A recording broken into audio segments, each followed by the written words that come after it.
Good afternoon and welcome to more Meets the Eye. I'm your host, Blind Prime, and for today we're going to be continuing on the great Haslab review of 2024, talking about the Haslab Dragonfly, and we're going to continue talking about the figures. Yeah, we've put it down for a few weeks, but that was because wisdom teeth surgery sucks and it takes a while to heal, and I'm not even fully healed from it.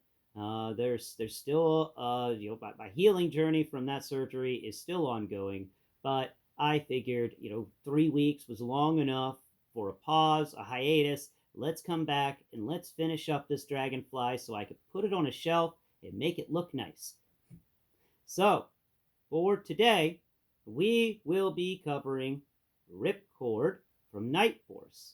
Nightforce is a series of characters that Walmart has exclusively done, exclusively on their website. So that's why you've never seen them in stores. I'm telling you it's exclusively on the website because I've rarely heard of people finding these figures in the stores in physical form. It's Walmart has completely screwed up the Nightforce line, and I absolutely dislike the fact that they included two Nightforce characters in this Dragonfly because it has been downright impossible for me to get a hold of any Nightforce characters. All I wanted was Mole Rats and Shooter and Wolf Spider. That's it. I like three figures from that entire thing that I want. I need Shooter, Wolf Spider, and two Mole Rats. Darn it! And I've never been able to get them. Yeah, if anybody ever wants to get Blind Prime a Christmas present, those are the four figures: two Mole Rats, one Shooter, and one Wolf Spider. I need a team of four because I got Ripcord and Crazy Legs as a Night Force. So I just need two more Night Force characters to round out that little team. That would be nice. I would appreciate that. It's so hard to find those figures. But today we're also going to cover the weapons because in the past 3 weeks I forgot exactly which weapons go with Ripcord and which weapons go with Crazy Legs. So we're just going to cover all the weapons today in addition to covering Ripcord. And yeah, so please go below, hit the like button, share, and subscribe if you want to help me raise awareness for the blind and the visually impaired, and also you want to see or hear a verbal review video of a literal blind reaction. So, how fun is that? Yeah, I dare you to find another YouTuber who's blind reviewing G.I. Joe classified figures. If you do, let me know because I would love to subscribe to them and talk to them. Maybe we can do a duet video or something talking about Transformers and G.I. Joe and stuff. All right, enough blathering on. Let's get into this figure. First off, we're going to cover the weapons, and then we're going to move into Ripcord here. So Ripcord, you're going to just stand over here and not fall over, okay? Can you do that? You can. Excellent. Oh, all right. So I'm still a little upset by the fact that we get rubberized weapons for the handguns, but when it comes to the bigger weapons from the Dragonfly, we get hard plastic. Now this one is a neat one. It's like some sort of laser gun, or maybe no, it's just a regular gun, but it has a silencer added to it. And I always like the little silencer things. I think they're neat. But I would love it if we got some barrel extenders or something. That would be fun. We get a bunch of barrel extenders and we can just extend barrels and stuff like that. That'd just be neat. So this thing's got a silencer on the end, and we've got a really well sculpted barrel. Nice. I like the little bulges on the end. And then we have a scope on top of it. Really, nicely fine-tuned scope. Even got the little wheel in the center for adjustments. That's cool. We even have the little spots on the sides where it's been attached to the gun mount, to the scope mount at the top of the gun. That's neat. Coming back further, we've got a hollow stock, one of those collapsible stocks that doesn't collapse. And I do say that I wish they'd just give us regular stocks instead of these fake collapsible ones. And then we have some handle, not really much texture going on the handle, and not really much texture going on in a lot of this gun. It just feels like it's made with a little glossy paint. Maybe that's, no, it's flat. It's flat paint. And we got a nice little ammo pack in there. So let's go ahead and reattach the thing to it. And this is, I'm guessing, the mid-range assault rifle. Kind of reminds me of the battle rifles from the second Halo game. And we're going to set this one off to the side. And let's see, next gun in the sequence is this tiny submachine gun. I like the submachine guns, and I like the fact that they generally try to keep them the same so that they're interchangeable. We've got a bunch of these submachine guns now in the line, and I do enjoy the fact that they seem to come with different sized ammo packs. Like this one this is not an extended magazine for this submachine gun, but it's really nice. It's a bit fatter than I'm used to with the submachine guns in the center, but we've got a little scope on top of it or something like that. What is that? What is that? That is something odd. I don't know what that is. Maybe it's a I don't know. Maybe a flashlight or a laser sight, but it just kind of pokes up from the top of the gun. And then you have the little ridges where you can attach something, the little mounting ports for the gun. That's fun. And then at the front, we've got an iron sight that doesn't go high enough to be seen over the mountings or whatever this rear piece is. So I'm guessing this rear piece is some sort of scope, but I'm not exactly sure. Anyway, not much texturing going on the handle, but there is plenty of texturing going down the gun. And this one is just well designed, in my opinion, and very well textured. Though, oh, hey, the front handle of the gun has some textures. Little wrap around that. But the rear handle, not so much. So that's the second gun, little submachine gun. And let's move on to the other ones here. Here we go. Now we have, oh, no, we'll talk about that one last because that one's my favorite. All right, now we have our M16 style weapon. This is kind of like an M16, but don't quote me on that. I'm not exactly sure, but it's a nice weapon. You've got a fun little rigidy thing that comes out. It's got a nice little handle around the barrel. There's a blade attached to the barrel. Can it be pulled off? No, it cannot. That I do say missed opportunity there, because not everybody just always wants a bayonet hanging off the blade when they're just showcasing these things. But no, it doesn't come off. It is a nice little knife though. Like that's a nice. That is a nice knife sculpt for the bayonet knife. They even went around and textured the handle of the knife that's attached to the gun. That's cool. The barrel of the gun, not too bad, not too bad. We've got an iron sight. We've got the ridges where a person can grab it and not burn their hands. We've got the top mounting area for it. And then we come around here to the back and we've got a solid stock with some more fun textures. And then the handle for this guy's actually got that like diamond pattern texture to it. That's nice. I like it's got a grippy handle.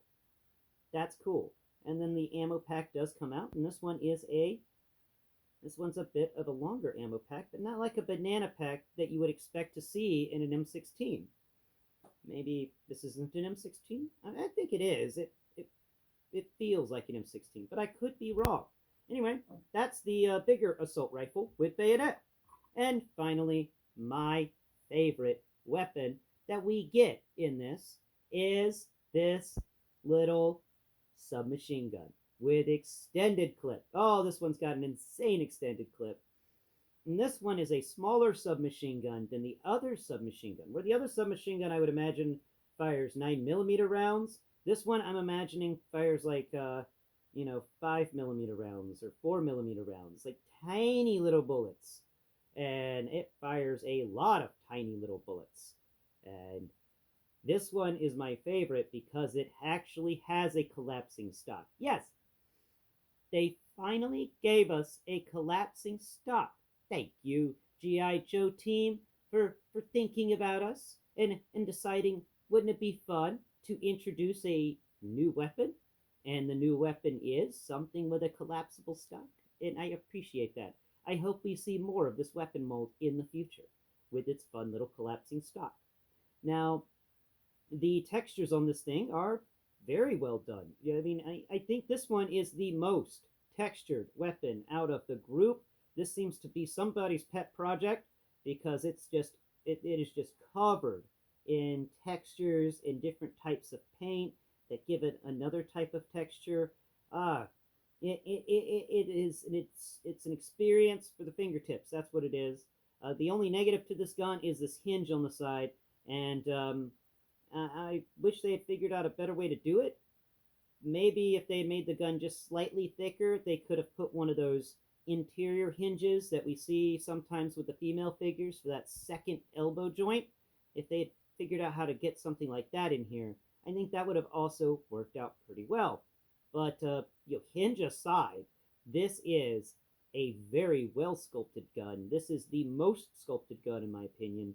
It seems like this was a pet project, and I do think this is the best gun out of this entire one. The only negative to this gun, other than actually the hinge, now that I'm really getting into it, is that they didn't put any of that diamond grip pattern on the handle.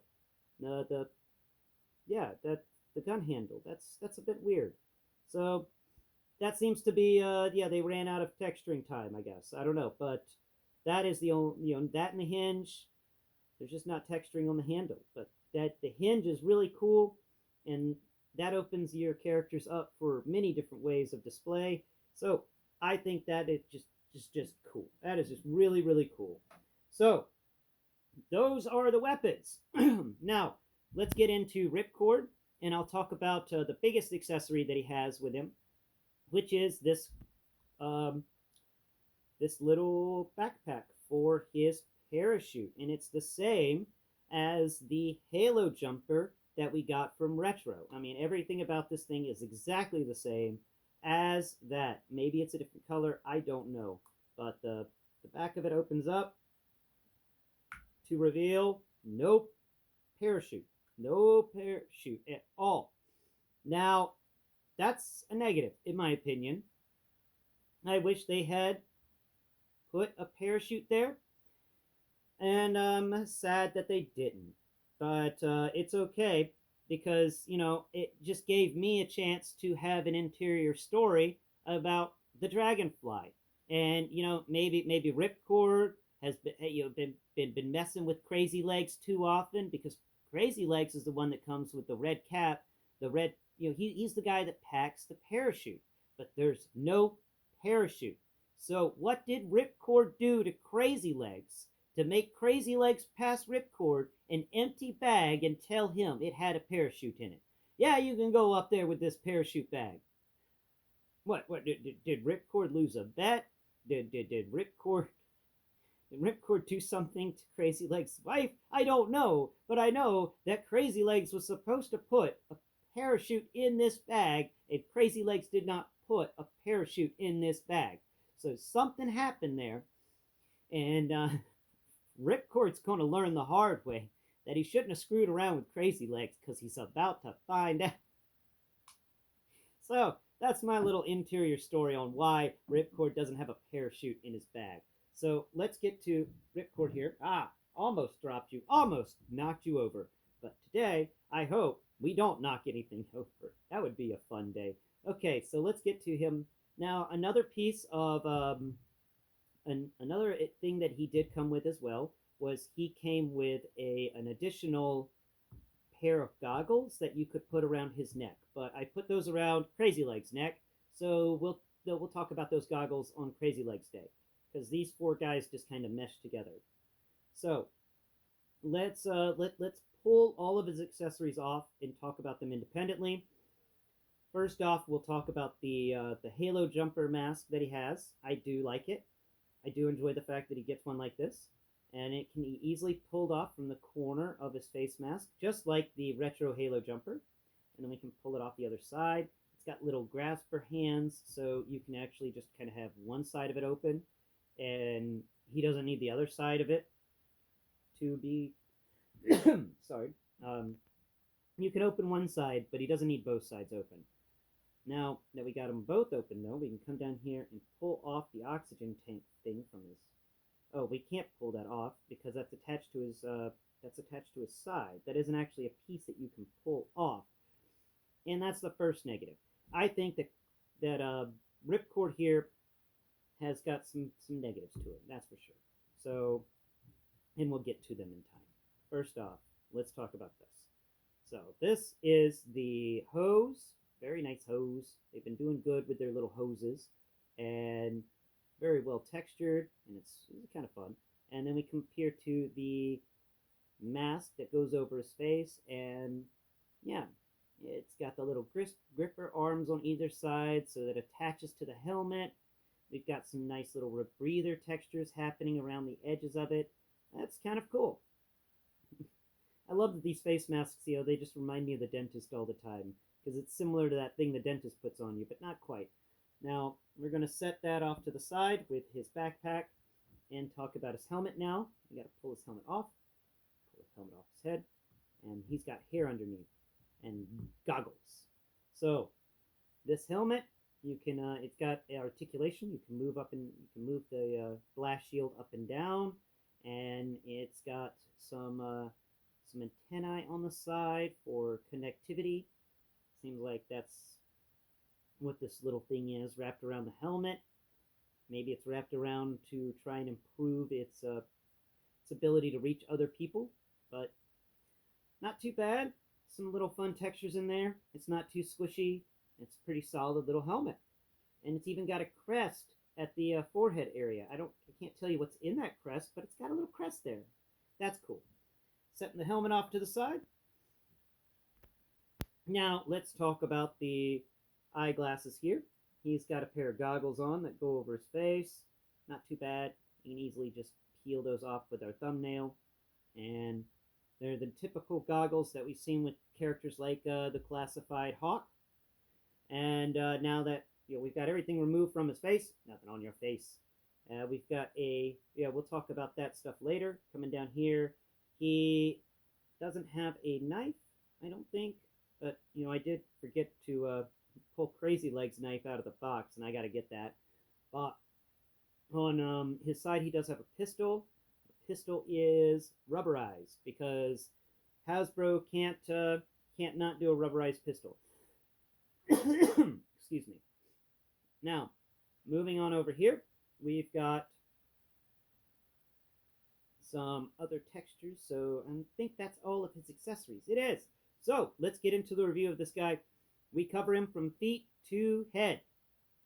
So let's get it done. Now, feet here, not too shabby with the underlying textures, but there's issues.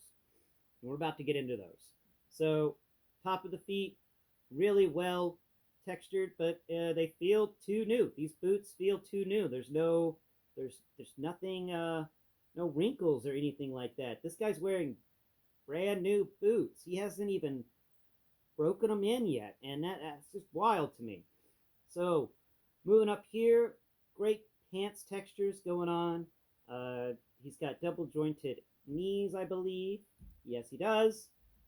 He does have ankle tilt and stuff, but the way the pants are sculpted, it does get in the way, and we're going to talk about that as soon as we're done reviewing articulation and stuff. We're going to get into the negatives of this guy soon. So coming up here, we've got more pants textures going on, some wrinkles and stuff happening in his thigh area. I love the wrinkles. The wrinkles are always fun. And we've got the typical drop down hinge, pop up hinge. He can kick up to almost a 90. He can kick forward to 90. He can kick back, not a 90. And he doesn't really have any sort of swivel in his leg. There is a swivel up here at the thigh. He's got an upper thigh swivel, but no sort of swivel down here at the boot area. The front of his groin area, because both of his legs are the same, except one has a holster on the side, and the holster is typical. We've come across this holster in a few other figures. There's not much going on. There's not even much texture on this holster. I wish they had used one of the better holsters. I think they could have used a better holster. They have better options for holsters in this one. And moving up here to the midsection area, we've got his belt. It's a nice little snap together belt, and it's got some nice. It seems like this isn't a leather belt. This is actually a cloth belt or a canvas belt because there's the texture of that canvas texture going around either side of the belt. Moving up here to his chest, we've got his jump uniform. Feels all right. It's got a lot of wrinkles in here. Like this guy's got wrinkles in his fabric. Not cool. But there's some not really. I think yeah, those are buttons. So this is the button-up shirt part, I believe. It's really hard to tell in there. There seems to be a lot of textures all merging together. He's also got suspenders that come up, which are supposed to be kind of part of the backpack for the parachute. And it kind of feels like lederhosen with the attachment so close to his chin up there. And then we come over here to his arms. We come down to his fingertips. Nice little gloves he's wearing. We've got the gloves bunching up around the wrist and the wrist area here. Seems like he's got a watch right there that he can look at to judge his times. Maybe it's a digital, judging by the feel of it being more square or rectangular. Double jointed elbows, really nice. Sorry. Man, I just can't stop coughing today. Moving this arm up, we get a 90-degree upward movement. We get a rotation of 180 degrees. He's also got backwards and forwards butterfly in his in his shoulder joint. That's really nice. Now you can feel his biceps underneath his long sleeve t-shirt, which is really fun. I like that he does have a long sleeve shirt going on here, so you don't really feel much skin or anything. And when you're jumping out from a high area, you don't want skin showing because that's going to get cold fast. Interestingly enough, his computer is odd. We're used to a bigger computer, but this one rests very close to his wrist. It's a bit of a smaller one, and it's a bit fatter than what we generally are used to. So that is a new type of wrist computer there. I like it, but also I'm thinking like it could have been a bit thinner. It could have been a bit thinner. Now, not much other texture going on his other shoulder or anything like that that's different from his shoulder. Both of his arms are basically the same except for the altitude, the altimeter on his wrist, and probably also has mission parameters and stuff on it. Now, coming up here to his head, he can look up decently well. I think that he needed to be able to look up just a bit higher because, a halo jumper, he's going to be falling towards the ground. He needed to be able to look up higher. And it's this collar behind him that isn't popped down that did that. They should have popped that collar down, which would allow him to have just a bit more movement there. He can look down, but not too far. He can crack his head left. He can crack his head right. He can do the Exorcist thing, full 360. Now, coming over here to his face, he has got a smooth face. Like, this guy shaves a lot. He likes to shave. And very smooth textures going up his face. Decent eyebrows, very thin. He plucks his eyebrows, I guess. Prominent nose there. Very nice nose. It's kind of got a point to it.